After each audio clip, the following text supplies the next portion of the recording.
தமிழக தேர்தலில் மாலை 5 மணி வரையிலான ஓட்டுப்பதிவு நிலவரத்தை தேர்தல் ஆணையம் வெளியிட்டது. 38 லோக்சபா தொகுதிகளில் 63.73% ஓட்டுகள் பதிவானது.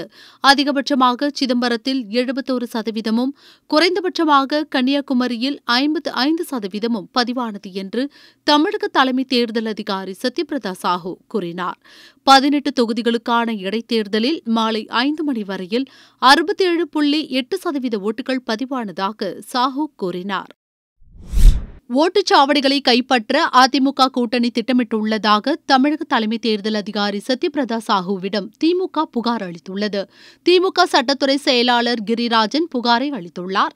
தமிழகத்தில் பல்வேறு இடங்களில் பிற்பகல் 3:30 மணிக்கு மேல் ஓட்டுச்சாவடிகளை கைப்பற்ற வசதியாக போலீஸ் பாதுகாப்பை திரும்பப் பெற போலீஸ் துணையுடன் அதிமுகவினர் திட்டம் போட்டுள்ளதாக புகாரில் கூறப்பட்டுள்ளது.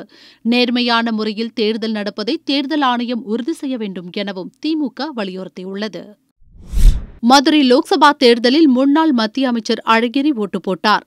பின்னர் செய்தியாளர்களிடம் பேசிய அவர், யார் வெற்றி பெற வேண்டும் என மக்கள்தான் தீர்மானிக்க வேண்டும் என்றார். சிவகங்கை தொகுதி பாரதிய ஜனதா வேட்பாளர் எச். ராஜா காரைக்குடியில் ஓட்டு போட்டார். பெரும்பான்மை தொகுதிகளில் காங்கிரஸ் போட்டியிடாத நிலையில் ராகுலை பிரதமர் என்று ஸ்டாலின் எப்படி சொல்கிறார் என ராஜா கேட்டார். பாஜக பெரும்பான்மையுடன் வெற்றி பெறும், மீண்டும் மோடி பிரதமர் ஆவார் என்றும் அவர் சொன்னார்.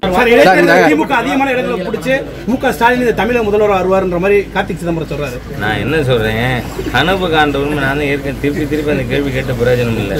கனவு காணும் உரிமை சிதம்பரம் அவர்களுக்கும் இருக்கிறது, கார்த்தி சிதம்பரத்திற்கும் இருக்கிறது. அதனால அதையே நீங்க மறுக்கணும், நான் மறுக்கணும். திருநெல்வேலி மாவட்டம் கலிங்கப்பட்டியில் வைகோ, சென்னையில் ஜி.கே. வாசன் ஓட்டளித்தனர்.